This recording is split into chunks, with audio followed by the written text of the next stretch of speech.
Часове след стрелбата в канадската столица, какво се случи? Свидетелски разказ на живо от Отава след малко в емисията.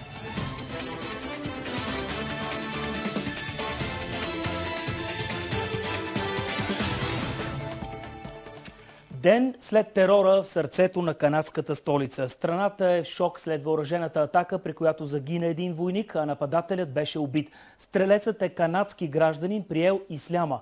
Нападението стана след включването на Канада в международната коалиция срещу ислямска държава. Атаките няма да постигнат целта си да всеят страх в страната ни, това каза премиерът Стивен Харпър. Най-важното за Канада сега е да покаже, че няма да се подаде на страха и ще остане страна, която държи на свободата. Така българинът Владимир Диков, който живее в Торонто, описа атмосферата от вчера до днес. Часове след стрелбата, нашия сънародник ни изпрати своя коментар. Вижте го. Онова, което може да се каже, че в момента най-много се обсъжда в Канада, това е как за бъдеще силите за сигурност и правителството ще успеят да организират и да възвърнат отново сигурността и спокойствието в тази наистина много спокойна и сигурна за живеене страна. Наистина ние в Канада сме шокирани. Цяла Канада е шокирана, защото до сега всичко това се случваше някъде другаде, всичко това гледахме по телевизията, а ето сега то се случи и у нас. Сега, 24 часа по-късно, включваме по телефона Владимир Диков, за да разберем какви са мерките за сигурност в страната. Господин Диков, добър вечер, слушаме ви. Добър вечер, Жоро. Добър вечер на зрителите на националната телевизия. Засилено полицейско присъствие имаше в цяла Канада вчера, особено в сградите на държавните служби и учреждения. Днес то остава. Дори в някои провинции някои служебни сгради бяха затворени. В това число влизат търговски центрове, училища, въобще места, където се събират много хора. Някои журналисти и политически наблюдатели споделят, че Канада не беше подготвена за такива инциденти, защото никога до сега такова нещо не се е случило. Възникна и въпроса в каква степен може да се балансира сигурността на хората и в същото време да не се нарушават техните права. Господин Диков, това нападение стана часове след като в страната беше повишена степента на опасност от терористична атака. Има ли страх, че може да се повтори? Имат ли инструкции канадците как да действат? Как се чувствате? Онова, което ми направи впечатление тази сутрин, от една страна наистина Канада вече няма да е същата след това, което се случи вчера. От друга страна ми прави впечатление, че обществото и хората приемат много спокойно и трезво случилото се. Оценяват сериозността на положението, но в никакъв случай не се подават на някаква паника. Те разбират, че всичко това, което службите за сигурност и правителството и администрацията е направило, прави и за бъдеще ще прави, е правилно. Да. Добре. Аз ви благодаря за тези свидетелства, които ни разказахте. Владимир Диков, наш сънародник, който живее в Канада.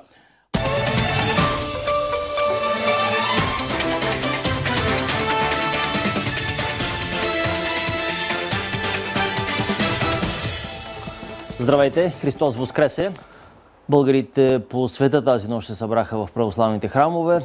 Българската общност в канадския град Торонто също се събра тази нощ в един от местните храмове.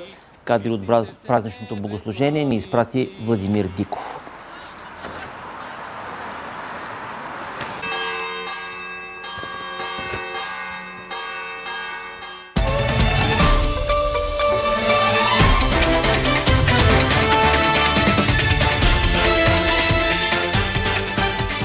Христос Воскресе! Православните храмове се изпълниха днес вярващи и дошли да почетат отново Христовото възкресение след службата в полунощ. Неделя се отслужва второ възкресение, а Евангелието се чете на различни езици, символ на единението на християните. Над 250 българи се събраха в църквата Свети Димитър, най-новата и най-голямата българска църква в Онтарио. Построена е с дарение на българите, живеещи в Канада, на стратегическо място между Торонто, Мисисага и Брамптън. Традиционно на празници тя събира стотици българи, които живеят в Канада. Кадри от празничното богослужение на отец Милан ни изпратиха нашите сънародници Моника Мирчовска и Владимир Диков от Торонто.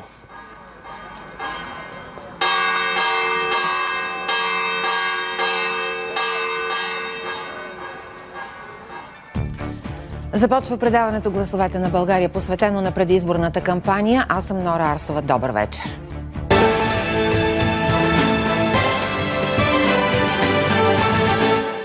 Българите в Канада ще могат да гласуват на референдума следващата неделя в 7 секции.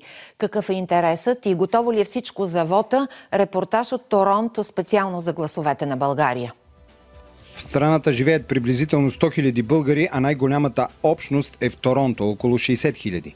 В Торонто секциите са две – в Генералното консулство и в Брамптън, предградие на Торонто. Канадските власти правят изключение, като разрешават откриване на допълнителни секции за гласуване в Монреал, Ванкувър и Калгари. Това се случва много рядко и ще важи само и единствено за тази година заради референдума. Канада, за разлика от някои други държави, както например Съединените щати, за всяка отделна секция се дава специално разрешение и тази година беше дадено разрешение за Калгари и Ванкувър поради естеството на допитването и поради интереса на съгражданите ни за участие в него. Симеон Митрев живее от 11 години в Канада. Работи като инженер-геодезист. Няма колебание дали да отиде до секцията за гласуване на 25 октомври.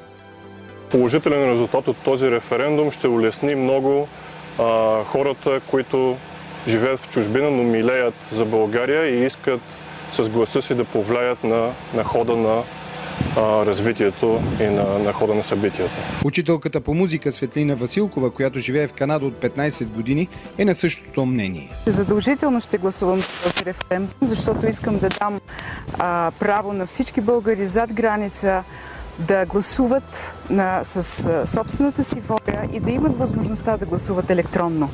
Интересът към гласуването е повишен заради важността на въпроса на националния референдум, смята консулът ни в Торонто Емил Миланов.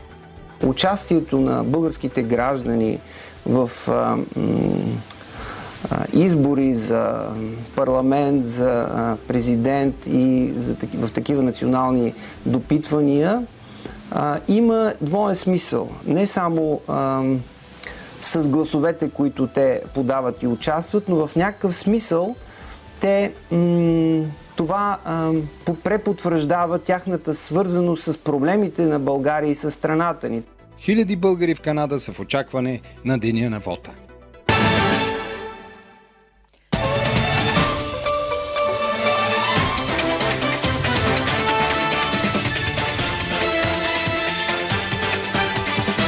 Добър вечер и честит празник!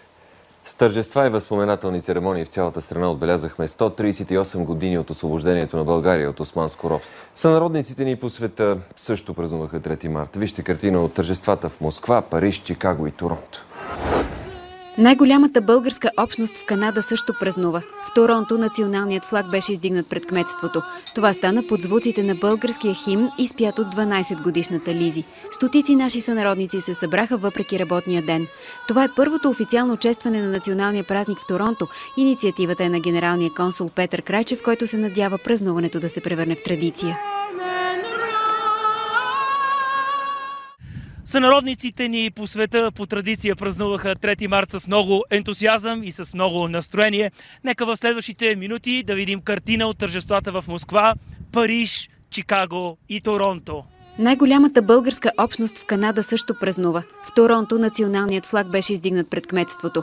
Това стана под звуците на българския химн, изпят от 12-годишната Лизи. Стотици наши сънародници се събраха въпреки работния ден. Това е първото официално честване на националния празник в Торонто.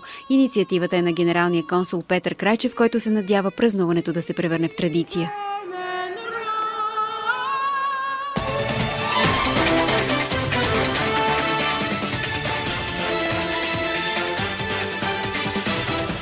Всяка есен прага на родното училище прекрачват и стотици българчета по цял свят, нетърпеливи да се докоснат до красотата на българския език. В Канада български училища има във Ванкувър, Отава, Монреал, Калгари, Квебек. Само в Торонто са 8. За вълненията в началото на учебната година в 2 от тях вижте в репортажа на Моника Мирчовска и Владо Диков. Всяка година българските училища в Торонто стават все повече и повече. Всяка година децата, които искат да изучават български език, също се увеличават. Готови ли са за новата учебна година? Ще посетим едно от най-старите училища в Торонто и едно от най-младите. Нека да видим. Неделното училище към Българската православна църква Свети Димитър е едно от най-старите в Торонто, финансирано от България и с право да издава легитимни удостоверения по постановление 334. Тук по утвърдените от МОН програми ще се обучават над 60 деца в 3 паралелки. Не можа да прикрие вълнението си от срещата с първокласниците и новата директорка Стела Димова. Какво чувстват този ден, побързаха да споделят с нас 12-годишните Лизи и Алек. Лизи, след като си на 12 години, това означава, че ти си научила български език в това училище. Точно така. По неща за България научих и като отида там, се възхитавам на моята страна. Научих се как да пиша и да говоря на български и също научих много за България. Джесика, която вече е студентка, е дошла да поздрави бившите си съученици. На добър час на всички учители и ученици. Започнахме миналата година, а тази ще се наложи да открием още 2 филиала. Не скрива гордостта си от постигнатото Майя Василиева, основател на най-новото неделно училище Родолюбче. Откривам филиал в Етобико и в Мисисага, освен този тук в Естион. Това е училище, в което те ще научат български език, ще чуят приказките, ще се запознаят с българските автори, българските народни приказки. Се научим да разпознаваме българските традиции, българските обичаи, да спазваме. Заедно с това историята на България, географските особености на България, това вече за малко по-голямите, всичко, което е свързано с България. А ето как една българска майка обясни желанието си нейната дъщеричка да посещава училище Родолюбче. Тя се научи нашия си език, български език, защото тя тук постоянно е с деца, говори на английски. И мене ми се иска. Да, мама, иска ми се тя да се научи. Какви са нашите обичаи, нашите традиции, всички тези неща, българските. Защото е хубаво за нея. Нали, мам? За тези деца първи език ще си остане английския, но и българския като майчин никога няма да им бъде чужд. А и те се отнасят с такава любов към изучаването му, подлагат се на такива лишения и полагат неимоверни усилия, че заслужават напълно нашето на добър час.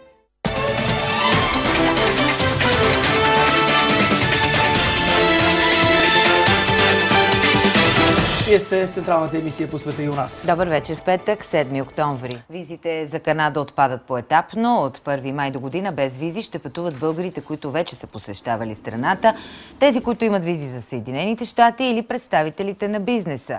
Премиерът Борисов и канадския му колега Джастин Трюдо са разговаряли снощи по темата. Канадското правителство ще положи усилия до края на 2017 без визи да пътуват и всички останали български граждани. Забавяне може да има само по технически причини, но най-късната дата за свободно пътуване ще бъде 1 май 2018 година. Канадският премиер обясни, че решението е взето след многократни проверки на подготовката на България. Одобрението на канадското правителство за безвизовото пътуване е ключово, тъй като се приема за стъпка към отпадането на визите и за Съединените щати. Българите в Канада посрещаха с голяма радост новината за предстоящото отпадане на визите. Това каза за По света и у нас Владимир Диков, който дълги години живее в Торонто, където е най-голямата българска общност.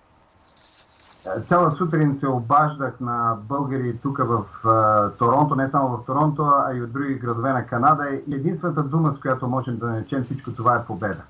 Победа в един нелек, дълъг, често много труден процес, който често ни правеше да се отчаиваме, да едва ли не да спрем, да вярваме, че това нещо ще се случи.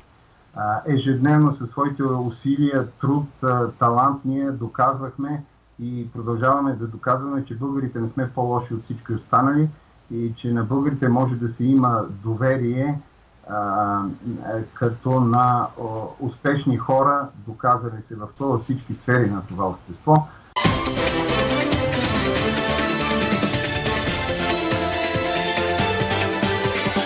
Заради несъгласието на френско-говорящата белгийска област Валония, Европейския съюз не може да подпише споразумението за свободна търговия с Канада.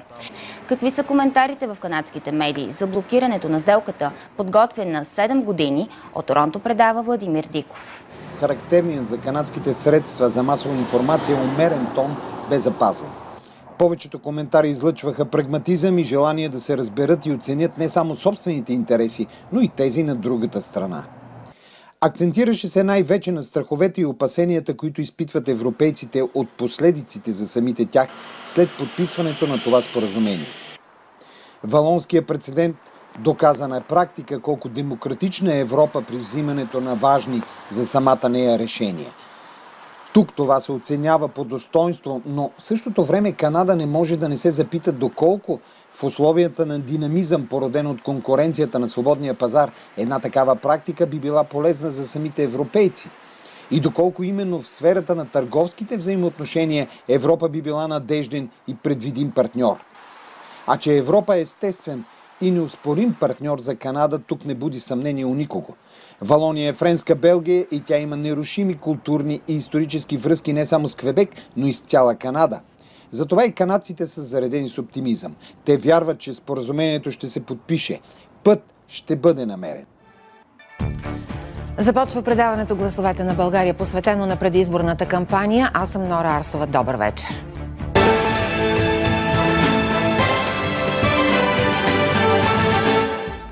Голям интерес към изборите проявяват българите в Канада. На 26 март около 60 000 наши сънародници ще имат възможност да упражнят правото си на глас в 7 секции на територията на презокеанската държава. Подробностите от Рая Мирчовска. И този път желанието на българите в Канада да упражнят своето право на глас се потвърди с многобройните декларации, които те подадоха в българските мисии тук.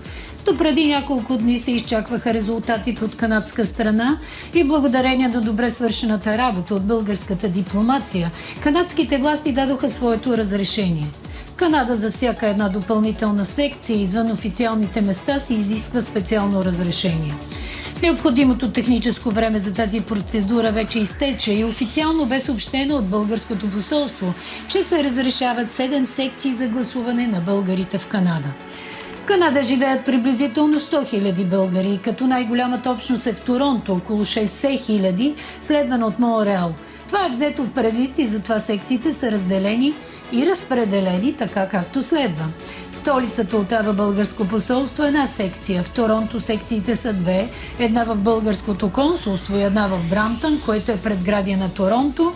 В Монреал секциите са 2 и останалите секции са разположени в Ванкувър една и в Калгари една.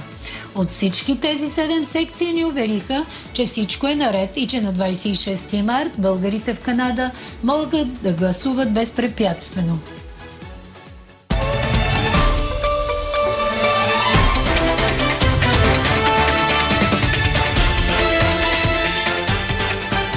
В Торонто беше открит паметник на Васил Левски. Първият в Канада, където е една от най-големите български общности зад граница. Репортаж на кореспондентите ни Моника Мирчовска и Владимир Диков. Българите от цяла Канада се събраха в Торонто за тържествената церемония, с която бе открит паметник на Васил Левски. Проектът се осъществява от почетния консул на България в Мисисага господин Игнат Канев със съдействието на Българската църква Свети Димитър и на генералния консул в Торонто Петър Крайчев. Това е голям празник на България, понеже ние имаме доста българи тук. Децата да знаят, че са българчета, да знаят, че някой за тях се е борен. Паметникът е изработен от инженер Тодор Ганарев и архитект Радина Дервенска. Ликът на апостола на свободата прелетява 7855 км от България до Канада, за да бъде монтиран в двора на църквата Свети Димитър. Отец Валери Шумарев освети паметника и благослови с молитви тази родолюбива мисия.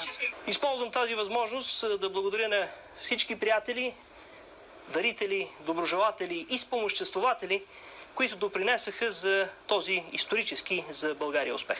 С присъствието си тук всички тези българи, които дойдоха да почетат националния герой Васил Левски, показаха, че макар и далеч от родината си, са неразделна част от българския народ.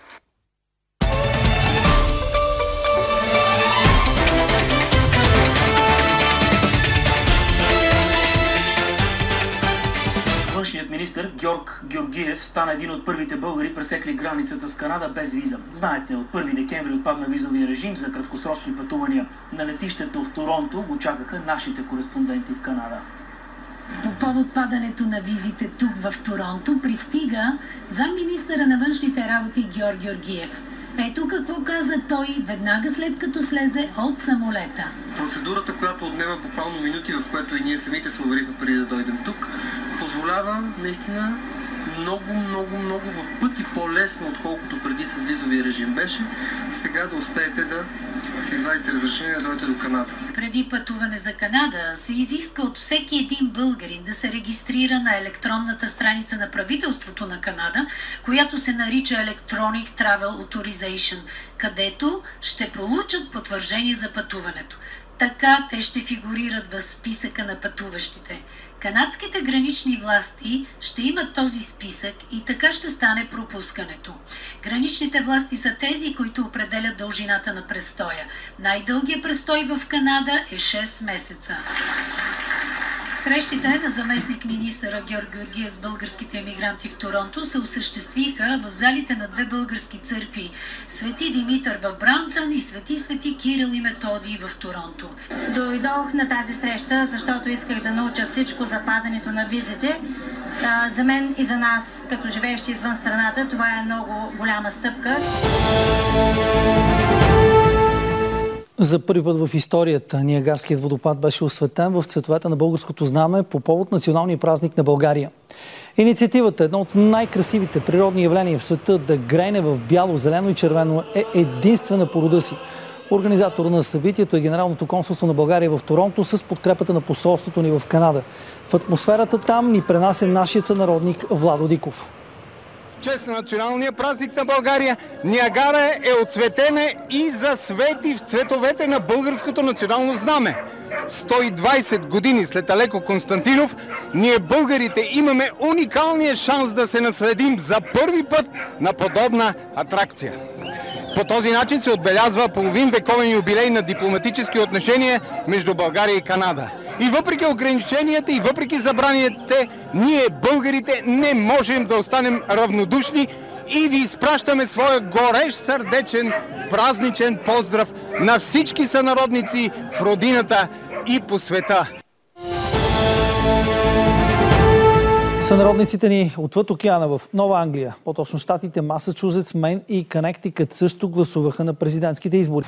А гласувалите в щата Масачузетс към обяд местно време са 200, което е с 84 по-малко от миналата неделя, когато активността беше рекордна. По-ниска активност отчитат и в Портланд, Мейн. Вижте какво споделиха нашите сънародници в Бостън и Торонто. Здравейте от Торонто! Тук днес в сградата на Генералното консулство всички българи имат възможност да гласуват за президент на Република България. За целта са организирани 2 секции. Изборният ден стартира нормално. Гласуването става с хартиени бюлетини, защото броят на гласувалите на предишни избори не надхвърля 300 души.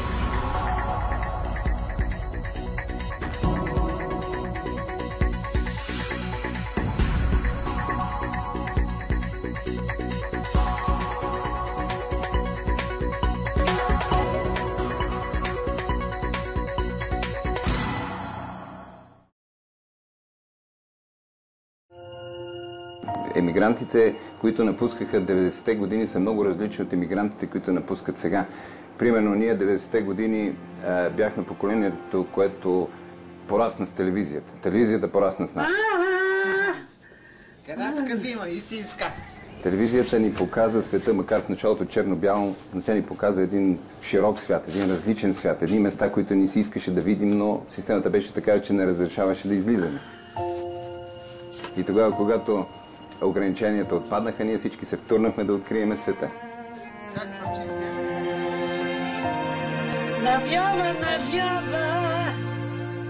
Да срещнеш нови хора, да видиш на място дали това, което си представил за тази страна, чел си в книгите, гледал си по филмите, е действително така или не. Аз обичам България! И българите много смело открихме 500 години след Колумб, открихме Америка.